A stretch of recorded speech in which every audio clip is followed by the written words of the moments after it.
السلام عليكم ورحمة الله وبركاته.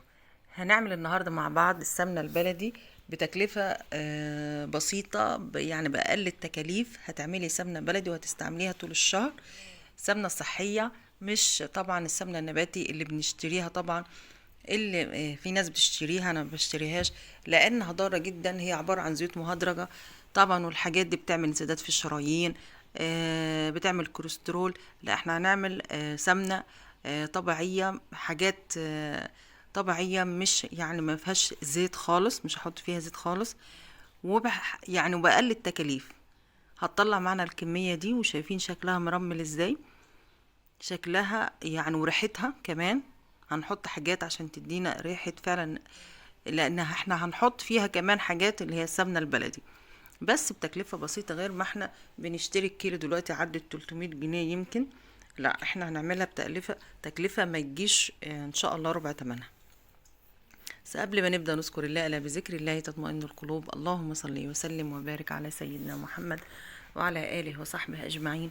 اللهم لك الحمد ولك الشكر كما ينبغي لجلال وجهك وعظيم سلطانك. هنعملها بايه؟ هنعملها بالدهن.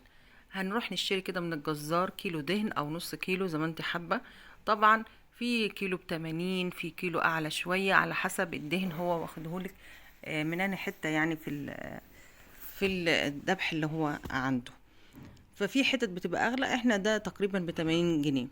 هجيب ده حوالي نص كيلو زيادة حبة، ان الكيلو خدت منه حاجات فرمتها، لكن ده اللي اتبقى حوالي نص كيلو زيادة. تمام. هنكون منضفينه، وهحطه في حلة كده زي ما انتوا شايفين، وهوطي النار على الاخر. النار هتبقى شمعة، وهغطيه واسيبه يسلي مع نفسه. اما ابتدى يسلي شوية، هجيب معلقة هتوفر عليا اللي تخلي الدهن يسلي كله في نفس الوقت، مش هيتحرق زي ما بنحطه لوحده. ساعات بيوصل ان هو بيتحرق، ولازم نخلي بالنا عشان السمنة ما تطلعش غامقة مننا. هي معلقة واحدة، هنحط برغل معلقة واحدة، وهنقلبه ونسيبها برضو تسلي لغاية ما احس ان الدهن خلاص جاب اخره، مفيش الا حتة صغيرة اللي اتبقت دي خلاص بصفيها واطلعها، لغايه ما تديني يعني كميه السلي اللي جواه. شايفين؟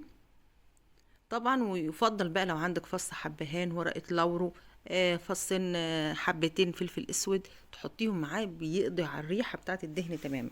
طيب، هنكمل السمنه ازاي واخليها فعلا الطعم سمنه بلدي والريحه سمنه بلدي؟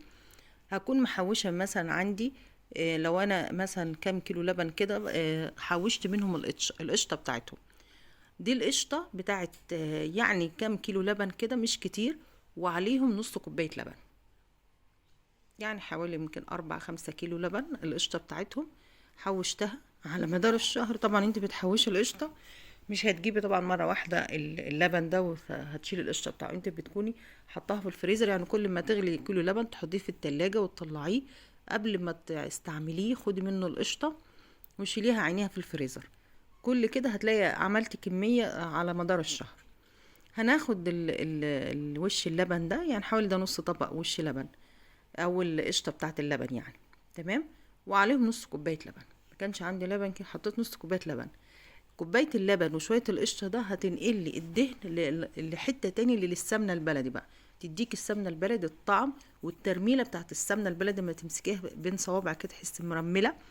هي دي اللي هتنقل لي معايا الدهن لسمنة بلدي فعلا، ولا هحط زيت ولا هحط اي حاجة صناعية من بره خالص.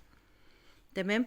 عشان نقضي كمان على الريحة، والريحة كده خلاص تمام، لان انا حطيت القشطة وحطيت الورق اللورو، وحبين فصين حبهان وفلفل اسود، فده قضى لي على الريحة. ممكن كمان لو حابة تتأكدي، هي رشة فانيليا، كيس فانيليا. هتقولي لي ده انا مش هعمل بيها حلويات، ده انا هطبخ بيها.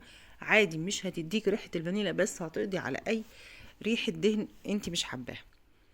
بس هو كل اللي حطيناه في الاول ورق اللورو في الاسود والقشطه اللي انا حطيتها، خلاص هي حولت الدهن دلوقتي بقت سمنه سمنه. انتوا حتى بصوا مصفيه ازاي. ممكن تحطي لها رشه كركم لو حابه يبقى لون السمنه اصفر، مش حابه هتسيبيها عادي. بص، اديتني الكميه دي تقضيكي شهر. كميه البرطمان ده يعني كويس، مش حوالي يمكن نص كيلو او متهيألي نص كيلو. ادي معايا سمنه بلدي. اما سبتها شويه، بصت اما اتجمدت بس هتلاقوها مترمله، هتاخدوا بالمعلقه مترمله خالص. سمنه بلدي مرمله، ريحتها لو شمتوها ريحتها حلوه. مش هتغلبوا لو انت عملتوا بيها الرز بقى، اي جلاش، اي حاجة هتلاقوها طعم سمنة بلدي. شايفين شكل لو انتوا ازاي معايا لغايه دلوقتي ما تنسوش اللايك للفيديو، ان شاء الله يكون عجبكم وتجربوها، واحلى واصح كتير من الحاجات الصناعيه اللي بنشتريها من بره. ان شاء الله تكون وفكره سهله على فكره، مش هتاخد منك وقت، وممكن تعمليها كل شهر. يبقى عندك السمنه الطبيعيه اللي انت بتستعمليها بتمن او تكلفه بسيطه، بس سمنه حلوه، سمنه صحيه، مش هتتعب صحتنا، مش هتتعب قلبنا ولا لأطفالنا. ويفضل الأيام دي طبعا ديكوا تعرفوا الأمراض المنتشرة، إن احنا نرجع كلنا للحاجات الطبيعية اللي ممكن نعملها في البيت.